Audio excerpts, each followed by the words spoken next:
super belle sélection musicale. Merci DJ Marc qui nous a accompagnés durant ces 10 jours. La chanson de Patrick Bruel dit, on s'était dit rendez-vous dans 10 ans. Nous, c'est l'année prochaine qu'on vous donne rendez-vous pour un nouveau salon du livre. Puisqu'aujourd'hui, oui, le salon tire à sa fin. C'est la dernière journée. Vous avez encore jusqu'à ce soir à 22 h pour venir admirer les beaux livres, rencontrer les auteurs et encore participer à beaucoup d'activités, dont une activité qui est très intéressante ce soir et qui est inédite cette année, le concours ETIP de la meilleure traduction qui aura lieu à 18 h à la salle de conférence -1 et ça s'adresse, selon la brochure, aux jeunes aux jeunes de 15 ans à 115 ans.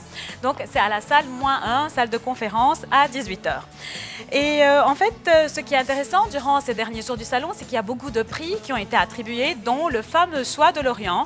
Ce prix a été attribué vendredi et le lauréat de ce prix, Goncourt Choix de l'Orient, c'est l'ouvrage Titus n'aimait pas Bérénice de Nathalie Azoulay. Voici donc cet ouvrage-là qui a remporté ce prix littéraire très attendu, puisque ce sont de jeunes lycéens, de jeunes étudiants de plusieurs universités de la région, de 10 universités, qui ont participé pour choisir cet ouvrage-là parmi la deuxième sélection de la liste Goncourt.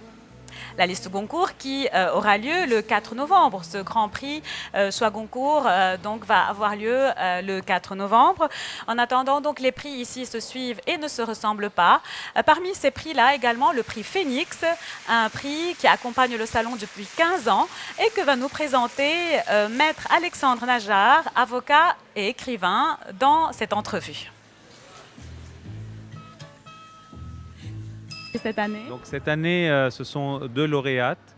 Lamia Ziadeh pour Ô nuit, ô mes yeux, et Zena Abirached pour le piano oriental. Ça, c'est le piano oriental de Zena Abirached, Mabrouk, félicitations. Et ça, c'est Ô nuit, ô mes yeux de Lamia Ziadeh. De très beaux ouvrages et beaucoup de photos cette fois. Oui, en fait, le prix en général récompense des romans, des essais, des poètes, mais cette année, les membres du jury ont été très sensibles à ces 2 ouvrages, qui sont des ouvrages graphiques. Donc l'un, c'est une BD qui se rapporte au Liban, et l'autre, c'est un livre graphique qui nous transporte dans le monde des stars du monde arabe, mais enfin ceux des années 60, des années 50. Mais tous les 2 sont extrêmement bien faits, et les 2 auteurs sont d'un grand talent. Et je crois que le jury a été très sensible à ces 2 œuvres. Et donc, ils ont voulu les récompenser tous les 2 ex aequo. Et donc, elles recevront leur prix en décembre, en principe. Et donc, pour nous, c'était une grande surprise parce que d'habitude, on récompense beaucoup plus des romans. Mais je pense que rien n'empêche dans le règlement. Donc, c'est une joie pour nous aussi d'encourager ces 2 jeunes talentueuses auteurs. Maître Najar, les critères de sélection, donc c'est quoi exactement et le jury est composé de qui? Oui, donc le jury est présidé par Amin Malouf et il est composé de Nicole Avril, Mona Bchara, Daniel Rondeau, Paul Constant, Lucien Georges, Vénus Khourirata, Josiane Savigno, Salah Stetiye et Jabour Douaihé. Donc c'est à la fois des écrivains libanais et français. Et en fait, le critère, c'est, comme je l'ai dit, donc un ouvrage d'un Libanais en français ou un Français qui écrit sur le Liban. Et chaque fois, donc, il y a une présélection parce qu'on reçoit beaucoup de livres. Et donc voilà, donc le jury a été assez partagé, mais finalement, ce sont ces 2 livres qui sont sortis du lot et qui ont obtenu donc ce prix. Excellent. Et cette année, vous participez aussi à une première au Salon du Livre de Beyrouth, qui est la présence d'un stand de l'Ordre des avocats de Beyrouth. Oui, donc ça c'est ma casquette avocat, pas écrivain. Comme je suis le président de la commission francophone au Conseil de l'Ordre, donc cette commission a décidé, avec tous les membres qui ont été très actifs et que je remercie pour leurs efforts, donc l'Ordre des avocats a un stand au Salon du Livre qui présente les œuvres de 100 avocats libanais en français. Moi, je n'imaginais pas qu'il y avait 100 avocats qui ont écrit en français, aussi bien des ouvrages juridiques, et c'est la majorité, en fait, ce sont des ouvrages juridiques, et quelques ouvrages littéraires. Donc, Pour faire le point sur cette dernière journée du Salon du Livre francophone de Beyrouth en sa 22e édition, j'ai le plaisir d'accueillir Monsieur le ministre de la Culture et des Mouareiji. Bonsoir. Bonsoir. Dites-moi, Monsieur le ministre, c'est la 2e année en fait que vous accompagnez le salon en tant que ministre. Oui. Quelle est votre impression pour ce salon? Bon, le salon en général est devenu une étape indispensable de notre agenda culturel, une étape très importante. Aussi, ce salon démontre l'attachement des Libanais en général à la culture, à la lecture et en plus particulier à la francophonie et au français. Aussi, les différents thèmes qui ont été abordés dans les tables rondes, les colloques qui ont eu lieu, sont une preuve que les Libanais sont toujours attachés, très attachés, à la liberté d'expression, à la liberté de lire, de discuter, de donner leur opinion. Et ça, c'est très important pour moi. Au niveau du salon, c'est une réussite, c'est un très beau salon. On voit Chaque beaucoup de année, gens. ça répond plus aux attentes Oui. du public, n'est-ce Oui, pas? c'est vrai. Il y a beaucoup de choses intéressantes, beaucoup de beaux livres. Et il y a beaucoup de Libanais aussi qui viennent. Maintenant, la clôture, c'est dans 2 heures ou 3 heures. Je vois beaucoup de gens qui arrivent. Et aussi beaucoup de gens qui participent aux différentes tables rondes qui ont eu lieu. C'est de bon augure. Et voilà, malgré toute une ambiance très difficile. Peut-être c'est un locale. échappatoire. Ce salon est un échappatoire vers la beauté, vers C'est un la rayon de littérature. soleil. C'est un rayon de soleil. Oui, c'est vrai. Et en tout cas, le ministère de la Culture accompagne toujours et soutient toujours ces événements-là. Et c'est vraiment une bouffée d'oxygène pour les Libanais. Oui, bien sûr, c'est la moindre des choses. C'est le rôle du ministère de la Culture d'accompagner tout ce qui est culturel. À plus forte raison quand c'est un salon du livre et la francophonie, puisque le ministère, c'est le ministre de tutelle de la francophonie au Également. Liban. Et Ouais. cette année, vous qui êtes avocat, vous avez eu un stand de Du l'Ordre barreau des de Beyrouth, avocats. c'est Ça vous a vrai, fait plaisir cette année? ça me fait beaucoup plaisir. C'est une idée géniale d'exposer les livres des avocats libanais qui ont écrit en français. Justement. Et la surprise, c'est qu'il y a une centaine. Mais c'est ça. Je ne savais pas. Et c'est des romans, c'est pas simplement aussi des romans, écrits ce n'est pas des juridiques, écrits pas juridiques, seulement c'est ça. ça. Et c'est extraordinaire, je ne savais pas que mes collègues écrivaient tellement en français. Ils J'en suis parlent bien ravi. et ils écrivent bien, ça c'est super. Oui, bien sûr, et c'est une bonne chose. Surtout que le barreau de Beyrouth, les deux barreaux, le barreau de Beyrouth et le barreau de Tripoli, sont toujours porteurs des étendards de la liberté d'expression. Je voudrais dire que le Liban est contre tout ce qui est pensée unique qu'on essaye d'instaurer dans cette région du monde. Excellent. Merci beaucoup, Monsieur le ministre. Merci à vous, merci Merci à de la soutenir MTV toutes ces aussi activités. d'accompagner toujours le Salon du Livre. Merci. Merci. Sur les larmes de ton plafond, toujours le même film qui passe, le même film qui passe.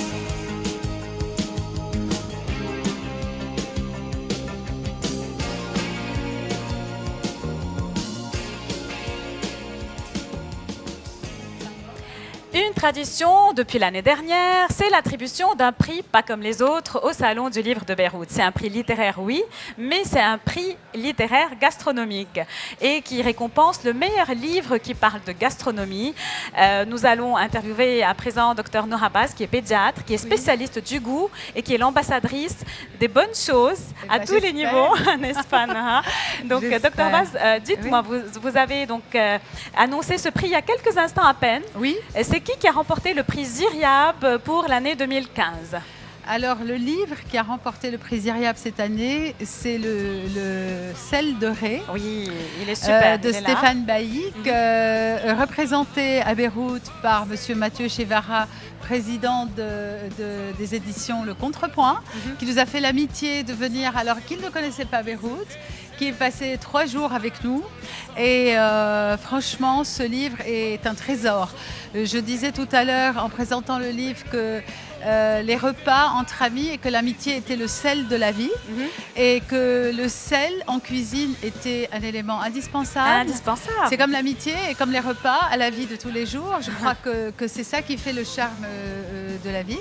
Et le sel est un exhausteur de goût absolument fabuleux.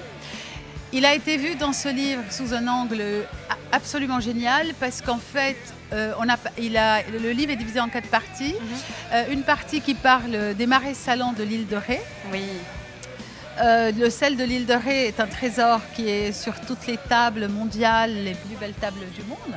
Et donc Stéphane l'a mis en valeur de façon très humaine parce qu'il a parlé du sel, mais il a également parlé des producteurs du sel, des sauniers. Il a parlé de la représentation du sel à travers...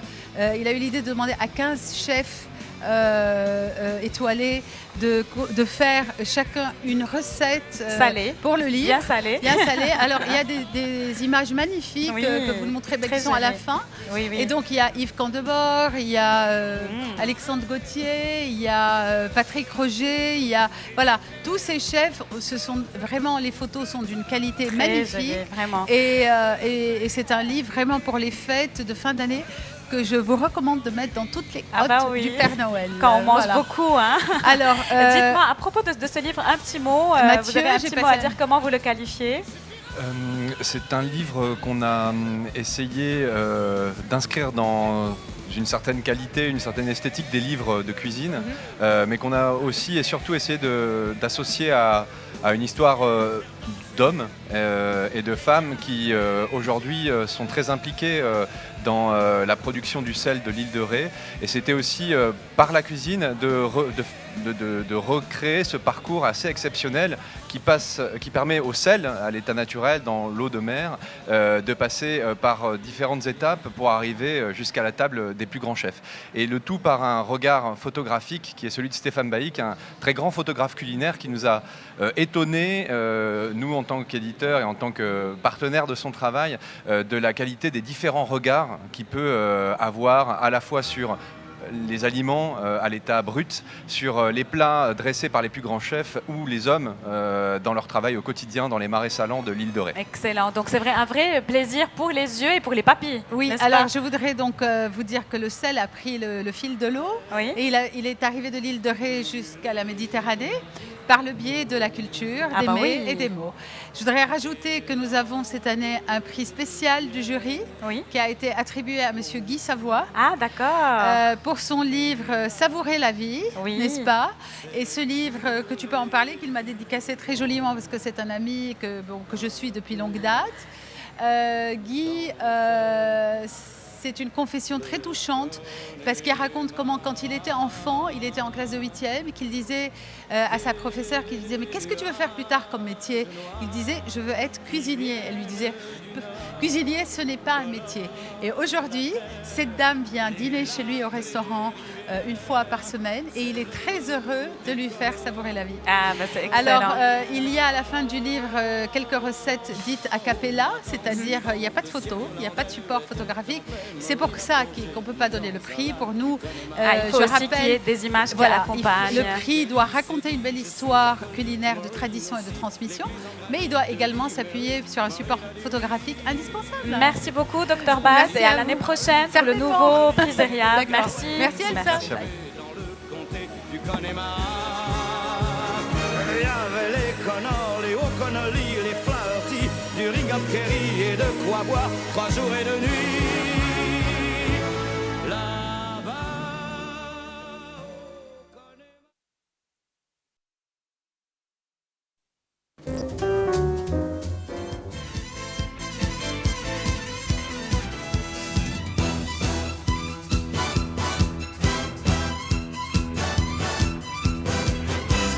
j'accuse les hommes un par un. Et Mesdames et messieurs, bonsoir. Je ne vous ai pas encore dit bonsoir. Je viens d'arriver sur le plateau avec Kamal Hakim, que voici. Bonsoir Kamal Hakim. Rapprochez votre micro Voilà. qu'on vous entende comme il faut. Alors, vous êtes BDiste. C'est votre toute première BD. Je la montre. Le ton des grenades. Et c'est pas le fruit. Et c'est pas, ça pourrait être un jeu, justement. Ça pourrait être un jeu de mots, oui, mais Voilà. c'est pas le fruit, il me semble, puisque nous avons la guerre en toile de fond. Absolument. Alors, c'est une BD autobiographique. Avec une petite part de fiction quand même, Oui. mais qui se déroule en 82 et qui tourne autour d'un drame familial. Donc c'est C'est votre l'histoire- oncle qui a c'est été mon oncle qui est assassiné assassiné, avec exactement. son épouse. Sans son épouse, Sans son non, épouse. non, non. D'accord. C'est juste lui qui est assassiné et 30 ans plus tard, il y a le neveu qui est moi, donc qui décide d'essayer d'entamer une sorte d'enquête pour essayer de comprendre pourquoi et répondre à certaines questions. Et donc du coup, il se retrouve en train de brosser le portrait d'une génération à travers une série de témoignages qu'il va dresser. Voilà. Donc tout ça se passe à travers les yeux de sa grand-mère avec laquelle il a tissé des liens très particuliers quand même. Absolument. Donc c'est le prétexte d'un week-end où le neveu se retrouve avec sa grand-mère. Voilà, Et- le petit-fils. Le petit-fils. Petit-fils. En fait, vous racontez et une histoire que tout le monde connaît, je crois. C'est qui- une histoire universelle et qui touche, je crois, toutes les familles Mais libanaises. même l'histoire de votre oncle, je crois que tout le monde est au courant de son identité et de l'histoire telle qu'elle a eu lieu. Ouais. Et vous la replacez dans un contexte que vous vous appropriez, bien entendu, puisqu'il y a Absolument. quand même votre touche. Ouais. Et vous, vous regardez cette guerre avec des yeux qui ne l'ont pas connue quand même. Est-ce que vous avez réellement eu un échange de la sorte avec votre grand-mère? Ma grand-mère est un élément un petit peu passif parce qu'elle ne parle pas nécessairement de son fils assassiné. Donc mais c'est quand même un havre de paix que je retrouve à travers elle. Donc pour le jeune garçon qui a grandi durant la guerre, ma grand-mère a été ce havre de paix où je me sentais en sécurité. Donc avec elle, j'ai voulu me doter d'une mission et être le super Avenger qui, donc comme je mentionne, faisait pipi dans sa culotte et qui devait contrôler sa vessie. Alors, vous décrivez la guerre comme une sorte de tension qui tient le bateau amarré, alors que la paix, elle, le relâche. Et la paix n'est pas rose. Du tout. Justement, à la fin de la guerre, le dégel affecte donc toutes les familles libanaises, dont ma famille, et mes parents se sont quittés. Et en même temps, ça nous a permis de mûrir et de sortir de ce que ça a été que la guerre, qui était une prison où on avait l'illusion d'une tranquillité, mais en même temps qui cachait plein de trucs. Alors, au démarrage de votre BD, il y a le Je voulais dans jaune. la survie, en fait. Je voulais parler un tout petit peu de Oui. l'illustration. Absolument. Donc, au démarrage de la BD, le jaune prime. Vous travaillez un peu par couleur. Effectivement. Le jaune représente Beyrouth et ce côté suffocant et chaud que le mois d'août donne à la ville. Donc j'ai voulu représenter Beyrouth à travers le jaune et Paris avec le bleu. Devoir de mémoire aussi pour cette BD. Absolument, complètement. Kamal Hakim, merci beaucoup d'être Je venu vous en nous prie. présenter Le Temps des Grenades. Je vous en prie. Et bonne continuation, Merci. puisque c'est la première. Absolument. Ne sont que minutes et jours. Et même si l'on m'arrête, ou s'il faut briser des murs, en soufflant dans des trompettes, ou à force de murmures, j'irai au bout de mes rêves, tout au bout de mes rêves. J'irai au bout de mes rêves, où la raison s'achève, tout au bout de mes rêves. J'irai au bout de mes rêves. Nadia Tayar, bonsoir. Contre-cœur est votre 4e roman. Une magnifique histoire qui nous fait croire à nouveau en l'amour-passion, en l'amour-fusion, jusqu'au moment où vous allez installer un nuage. Oui. Pourquoi vous aviez besoin d'installer un nuage, Nadia Tayar? On était tellement bien sans. Bon, parce que l'amour-passion, c'est très beau, mais c'est un peu utopique, je dirais. Comme vous avez pu le constater, il s'agit d'un contraste entre l'épouse et son mari à cause de non-dits. Et au fait, elle veut absolument avoir des enfants. Et il n'y a lui pas n'en que les veut pas. non-dits, il y a quand même le résultat d'une blessure d'enfance qui est en train de se répercuter dans leur vie de couple. Alors c'est Jules et Maggie qui s'aiment éperdument, se marient, sauf que Jules ne veut pas d'enfant à Exact. cause d'une blessure qui lui a été infligée dans sa propre enfance. Exactement. Blessure qu'il va cacher à Maggie plus ou moins. Et le livre va tourner autour de cette confrontation entre l'amour et le désir de maternité parce que Maggie veut absolument avoir un enfant. Au fait, c'est la fibre maternelle qui l'emporte sur la passion. Et ça, je peux le comprendre. Quand une femme désire avoir un enfant jeune comme elle était, belle comme elle était, je trouve que c'est tout à fait plausible. Alors, quand on est lecteur de ce livre et qu'on a envie de croire à l'amour, on est presque enragé de voir Maggie mettre à l'épreuve un tel amour pour un désir qui n'a même pas vu le jour encore. Si, au départ, elle savait pertinemment qu'elle était enceinte, puisque quand elle l'a quitté... Oui, mais elle le planifiait déjà dans sa Oui. tête. Elle voulait cet enfant, Oui. elle était prête à mettre en péril son couple pour cet enfant Exactement, exactement. déjà.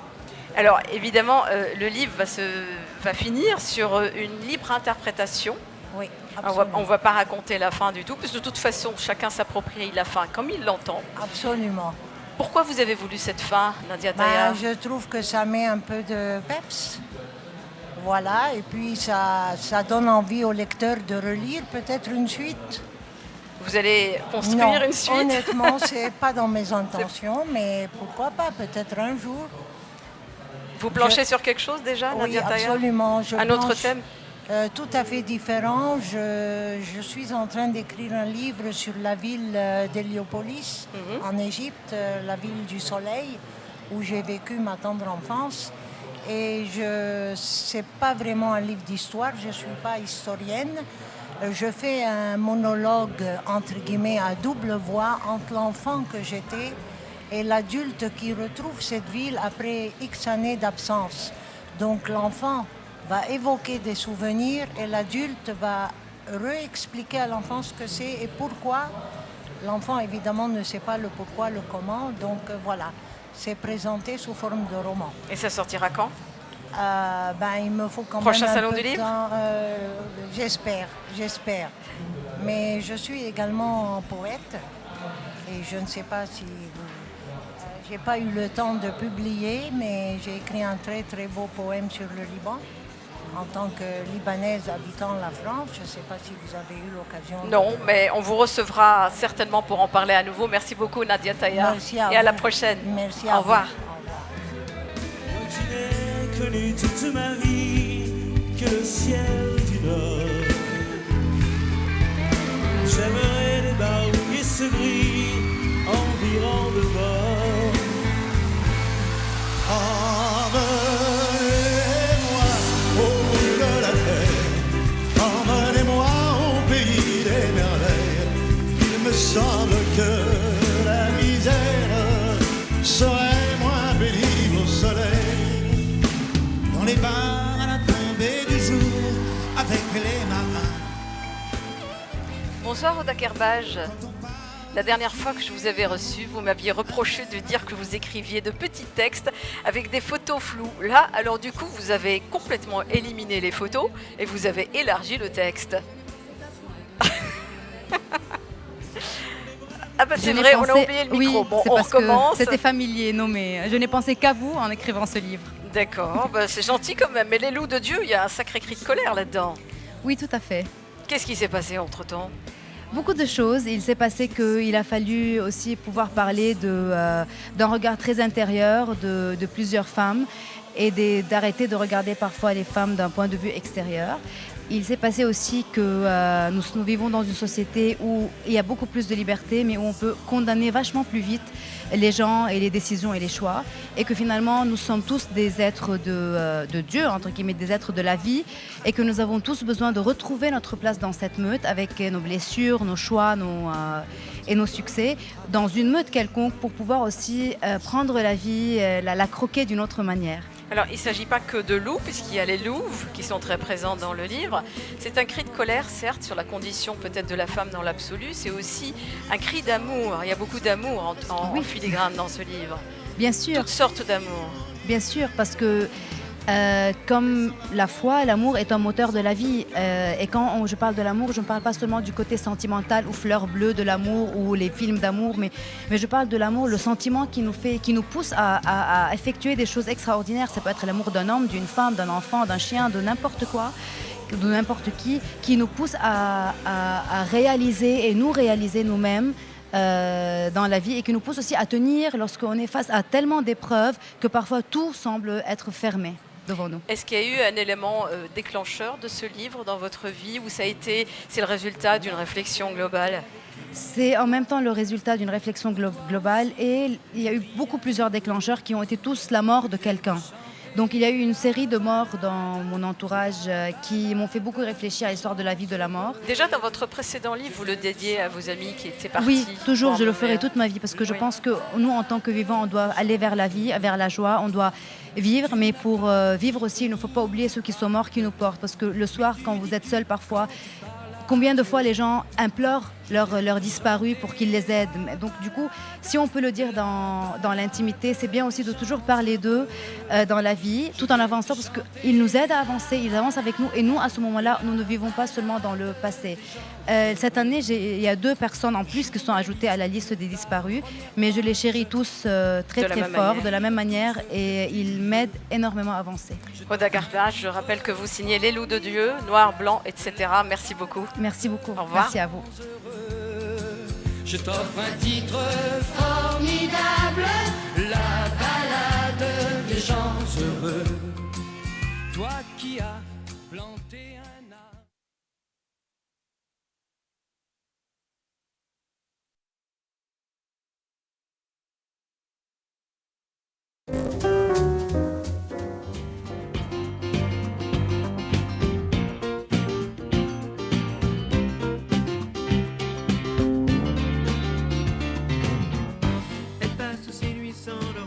Lina Mornamé, bonsoir.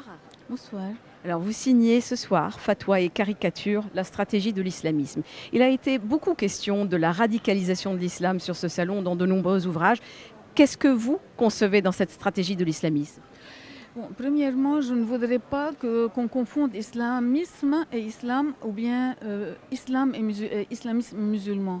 Vous trouvez qu'on fait encore la confusion aujourd'hui malgré tout ce qui se passe ? Et je trouve qu'aujourd'hui, bon, même quand on ne fait pas la confusion, les musulmans sont victimes et les gens ne le savent pas. C'est-à-dire que les chrétiens ne se rendent pas compte que les musulmans vont être les premières victimes de l'islamisme.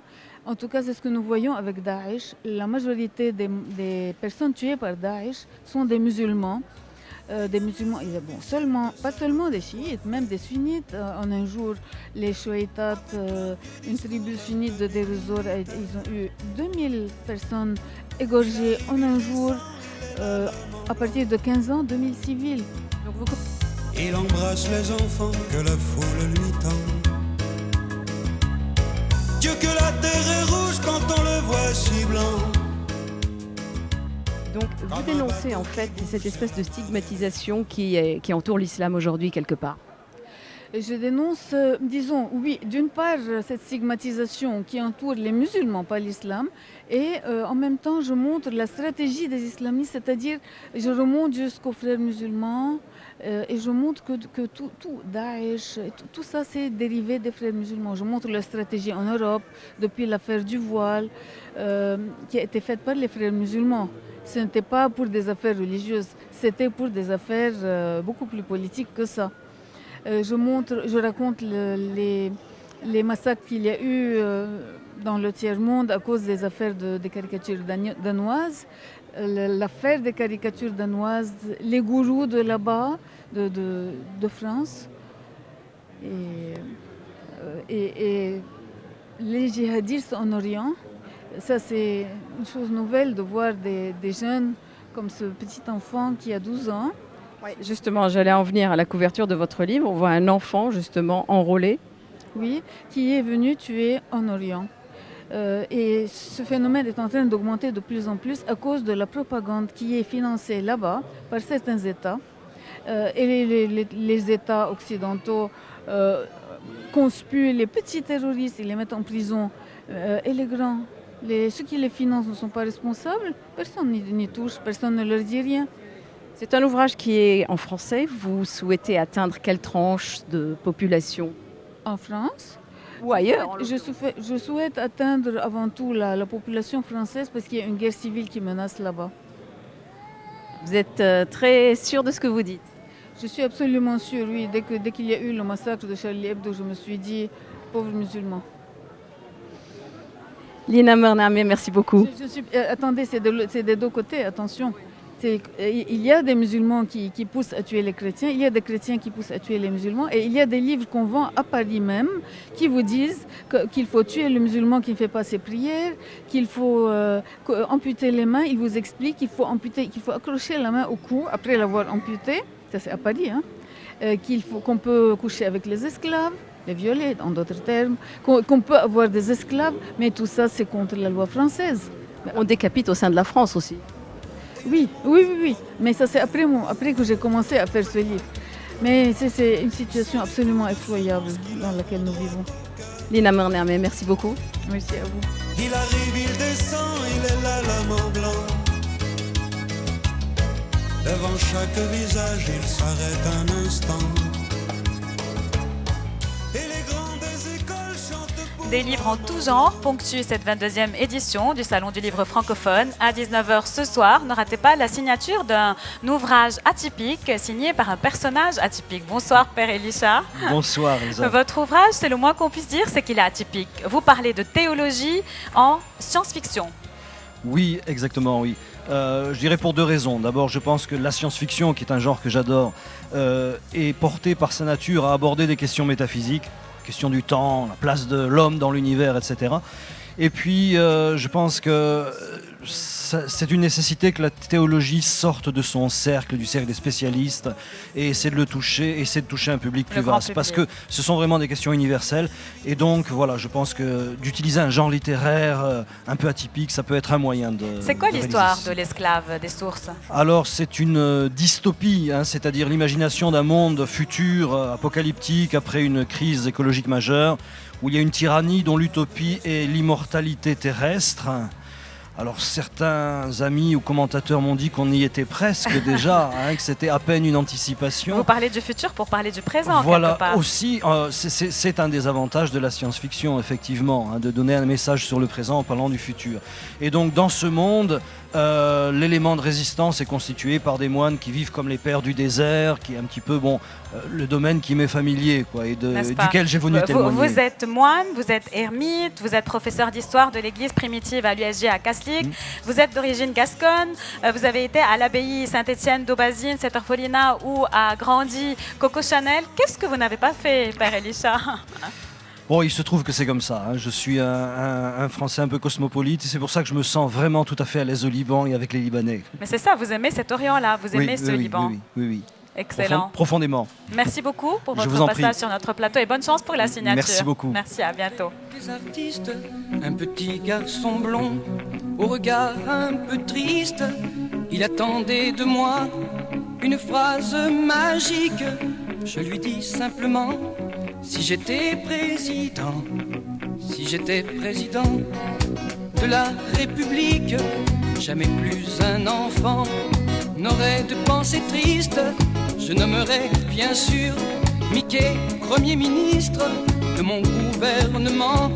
Si j'étais président, simpler à la culture me semble une évidence. Mickey, Premier ministre du gouvernement pour la chanson, Mickey dans la bande dessinée. Bonsoir Thierry Belfroy. Bonsoir. Vous êtes journaliste et spécialiste de la bande dessinée. En fait, ça coule dans vos veines. Vous êtes belge, c'est normal. Presque, oui, puisque comme beaucoup de gens le savent, la bande dessinée et la Belgique, c'est une grande histoire d'amour.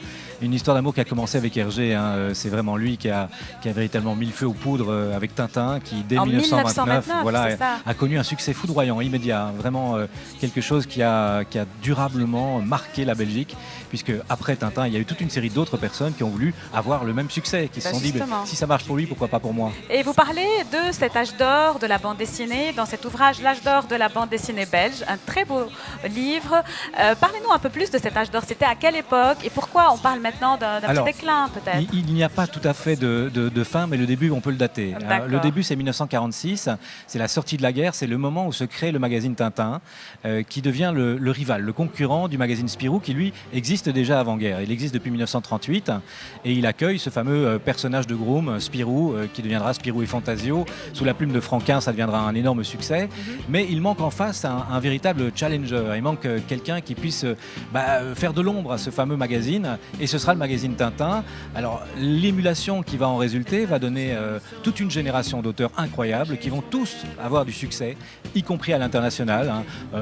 Il y en a un qu'on a vu, c'est Franquin, mais il y en a bien d'autres. Il y a Peyo par exemple avec les Schtroumpfs. Il y a Maurice, c'est la page suivante je pense, voilà, avec Lucky Luke. Non, il n'est pas là, ça c'est Herman. C'est peut-être avant, Lucky Luke, c'est 250 millions d'albums vendus dans le monde, c'est incroyable. Et cette période-là, elle va peu à peu décliner, comme vous l'avez dit, parce qu'il va y avoir d'autres initiatives qui vont être prises, et toutes vont démarrer de la France. Et en fait, au départ, c'est vraiment en Belgique que ça se passe, et il y a cette concurrence entre ces deux magazines qui va faire monter toute une génération. Et après, ça s'use, ça s'émousse un petit peu, parce qu'il n'y a pas beaucoup de nouveautés dans tout ça. Et dans les les années 70, c'est vraiment en France que ça se passe. Thierry Belfroid, un dernier mot. Tous ces personnages-là que nous aimons depuis qu'on est petit, Tintin, Spirou, Black et Mortimer, les Schtroumpfs, etc. De tous ces personnages, lequel a votre préférence? Ah, voilà une bonne question. Une colle. Je les aime tous pour des raisons différentes. Parfois parce que le graphisme me plaît énormément, parfois parce qu'il y a une part d'enfance dans certaines de mes lectures. Hein. Tintin, c'est vraiment avec lui que j'ai appris à lire, et Astérix aussi, mais là il n'était pas belge, en l'occurrence il était français. Mais ce sont des personnages qui nous ont guidés depuis l'enfance vers un monde parfois merveilleux, parfois intéressant, parfois drôle, et il nous reste. Mais c'est pas aujourd'hui, quand je regarde en arrière, c'est pas avec uniquement de la nostalgie. Je me rends compte que beaucoup d'auteurs d'aujourd'hui qui font de la bande dessinée, comme Guy Delisle, qui est par exemple ici sur le salon, sont des auteurs qui doivent à ces pairs, P-A-I-R-S et P-E-R-E-S, vraiment beaucoup. Et en fait, c'est ça qui est intéressant de regarder. Merci beaucoup, Thierry Belfroid, pour votre passage ici au Liban. Merci à vous de m'avoir dit. Elle rêve de la vie d'artiste, la copine du pianiste.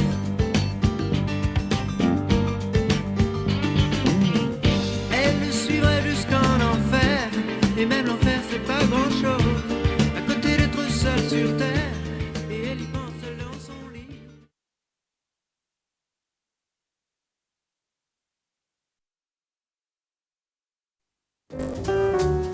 Rêver seule dans son lit, le soir entre ses draps roses.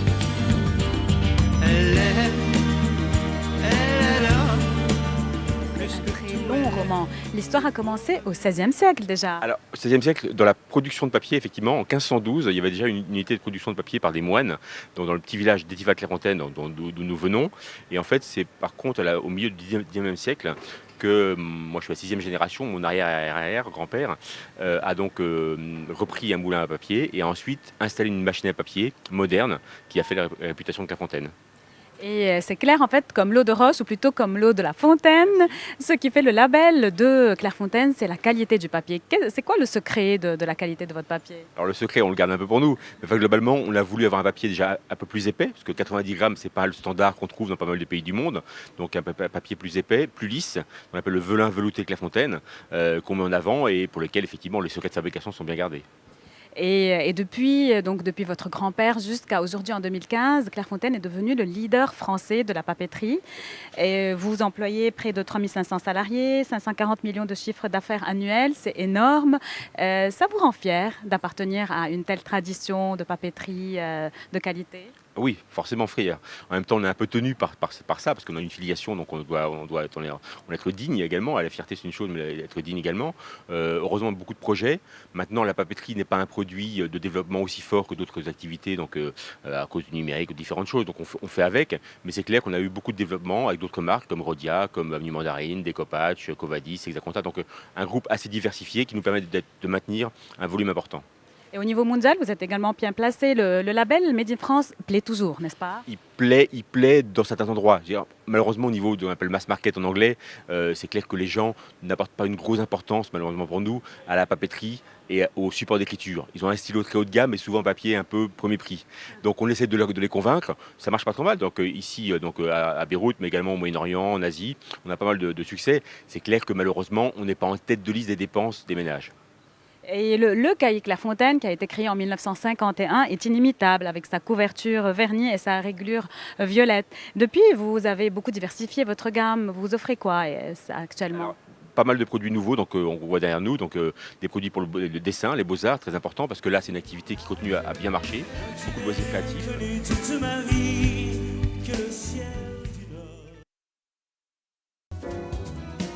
Changer de terre ou de trace, s'il faut chercher dans l'exil l'empreinte de mon espace. Les dés sont jetés, les paris sont faits. Cet ouvrage-là que nous allons analyser maintenant, c'est un ouvrage juridique qui s'intitule « Le jeu et le pari en droit ». Cet ouvrage-là a été écrit par Maître Ahmad Nahas. Comment allez-vous? Bonsoir. Vous êtes docteur en droit. Oui. Et cet ouvrage-là, ce qui est intéressant, c'est que ce n'est pas purement juridique à 100%. Ça aborde le jeu sous toutes ses facettes. Exactement. Comment vous avez eu l'idée d'écrire à propos de ce sujet? J'ai eu l'idée parce que ça m'intéresse. Je joue de temps à autre pour m'amuser. Et je me suis une fois intéressé à voir la législation. Et j'ai vu qu'il y a de quoi faire un sujet. Et de là, j'ai eu l'idée. ce sujet-là qui est aussi bien décrié par les uns que apprécié par les autres existe depuis la nuit des temps, on a l'impression. Oui, le jeu existe vraiment depuis l'Antiquité. On a des traces du jeu dans toutes les anciennes civilisations. Et depuis, ça a suscité controverse, mais aussi il y a des fans du jeu, il y a aussi ceux qui l'ont détesté. Il y a les accros et il y a ceux qui ne l'ont jamais aimé. Et en fait, ce qui est intéressant dans votre ouvrage, c'est que vous arrivez un peu à une sorte de synthèse, c'est que quoi qu'on fasse, quoi que la législation puisse faire, le jeu se joue quelque part de la législation. C'est ça, non ? Effectivement. Enfin, la pratique de jeu, elle est plus forte que les législations prohibitives. On essaye d'interdire, mais c'est pas difficile d'encadrer et d'arrêter complètement. Celui qui veut jouer, il essaiera à tout prix de trouver un moyen pour jouer. Maintenant, c'est aussi le jeu en ligne, n'est-ce pas? Oui, le jeu en ligne, c'est la mode maintenant et c'est la nouvelle donne qui a changé tout le système qui existe depuis très longtemps. Parce que maintenant, le problème, c'est qu'avec les jeux en ligne, l'État ne relève plus les taxes. Et ça a toujours été la contrepartie. On autorisait le jeu, en contrepartie, on gagnait de l'argent pour le gouvernement. Mais là, on a les sites de jeux dans des paradis fiscaux. Le jeu est là, mais sans entrée pour l'État. Vous citez Platon au début de votre ouvrage qui dit « On peut en savoir plus sur quelqu'un en 1 heure de jeu qu'en 1 année de conversation. » C'est sympathique quand même. C'est sympathique et je crois que, de ma propre expérience, je crois que c'est vrai. Parce que l'avare, ça apparaît tout de suite. L'aventurier, le courageux, le cartésien, ça se voit dans le style de jeu de chacun, de tout un chacun. Ça reflète le caractère, exactement, ça reflète la parce personnalité. Oui, on peut parler et être artificiel, mais quand on joue, on oublie. Oui, c'est le côté naturel qui passe et on joue vraiment ce qu'on ressent. Merci beaucoup, Maître Nahas, merci et bonne chance pour la suite. Merci. Au revoir. De reflets de ciel bleu, de mirages, traînant un parfum poivré de pays inconnus et d'éternels étés où l'on vit presque nu sur les plages. Moi qui n'ai connu toute ma vie que le ciel du Nord, j'aimerais débarquer ce gris environ de bord. Qui dit culture et langue vivante dit sûrement jeunes, écoliers, école. Et parmi les fidèles du Salon du Livre francophone de Beyrouth, le stand des 5 heures. Bonsoir Céline Stéphane. Bonsoir. Vous êtes responsable de la communication au collège des 5 heures Akfar Ahbab. En fait, chaque année, le stand des 5 heures se démarque. Cette année, c'est Et la lumière fut, très joli stand en noir et jaune. Quelles sont les publications des 5 heures au cours de cette année et dans le cadre du salon? En fait, depuis 2008, les 5 heures participent au Salon du Livre. Cette année, les apprentis éditeurs ont travaillé sur le thème de la lumière, comme vous venez de dire. 15 établissements des 5 heures ont exposé une centaine de publications que vous pouvez retrouver dans un catalogue qui a été publié spécialement pour le Salon du Livre par le bureau pédagogique de la congrégation. Tellement d'activités, tellement de publications, parce que c'est le Collège des 5 heures dans toutes ses branches, n'est-ce pas, qui a participé? Oui, il y a 15 établissements des 5 heures.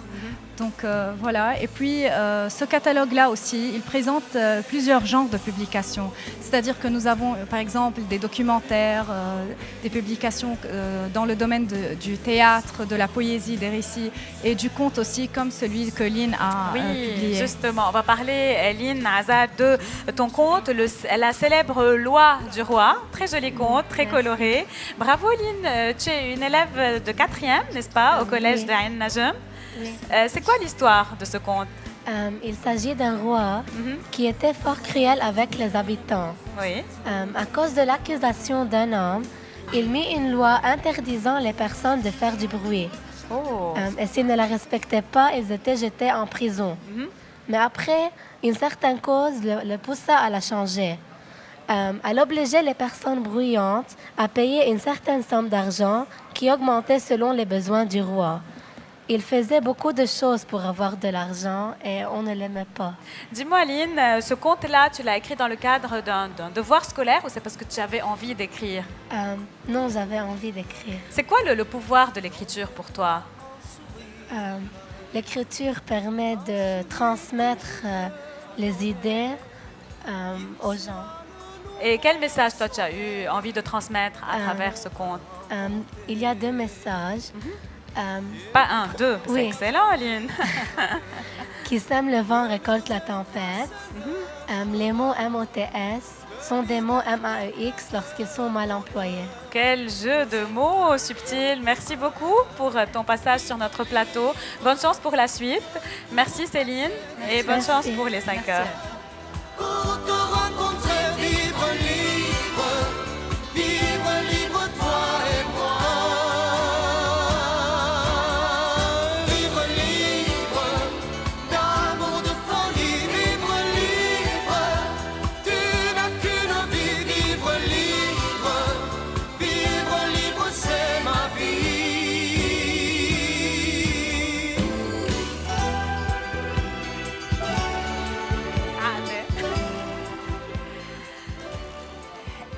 À la demande des téléspectateurs cette année, nous avons lancé le quiz MTV en collaboration avec Claire Fontaine. C'est un quiz qui a eu beaucoup de succès, beaucoup de participants ont pu entrer sur la page Facebook de la MTV, participer au jeu. Beaucoup de bonnes réponses, également des centaines donc de bonnes réponses et le tirage au sort a été assez difficile. Nada Shaoul, bonsoir. Bonsoir. Vous êtes l'actionnaire principal de Claire Fontaine Liban, vous êtes enseignante universitaire et vous accompagnez ce salon depuis très longtemps. On est très heureux de vous avoir comme partenaire cette année. Le tirage au sort donc a pu avoir 2 noms. On a pu tirer 2 noms parmi 250 bonnes réponses. Donc s'il vous plaît, si vous voulez bien les annoncer. Oui, c'est avec plaisir. Donc c'est Daniel Chidiak Azam, c'est pour le prix Claire Fontaine, et Nisrine Ayoub Nassan pour le prix Covadis. Donc chacun des prix est doté d'un lot de $150 en bon d'achat de la librairie à la Claire Fontaine à Jemmaïzé, rue Gouraud, donc rue principale, immeuble Zorbé, à côté de Liban Post. Ben, excellent. Donc, on va répéter les noms. Les heureuses gagnantes sont Daniel Chidia Azam, Mabrouk, et Nisrine Ayoub Nassan, également Mabrouk. Vous avez remporté des lots de valeur, donc $150 chacune en bon d'achat de la boutique Claire Fontaine à Jemmaïzé. Merci beaucoup, Nada Shaoul. Je suis sûre que les participantes vont être très contentes de recevoir ces lots, surtout les agendas Covadis, qui sont très intéressantes en cette fin d'année et en début d'année prochaine. Tout à fait. Donc la société vient de les recevoir. Ils sont très prisés, très colorés, magnifiques, une gamme très large, sans compter la gamme Claire Fontaine que tout le monde connaît en cahiers, en articles cadeaux. Pour le plaisir des yeux, de l'écriture, des sens, et de la culture. Merci à la MTV. Merci Nada. La civilisation à tout jamais.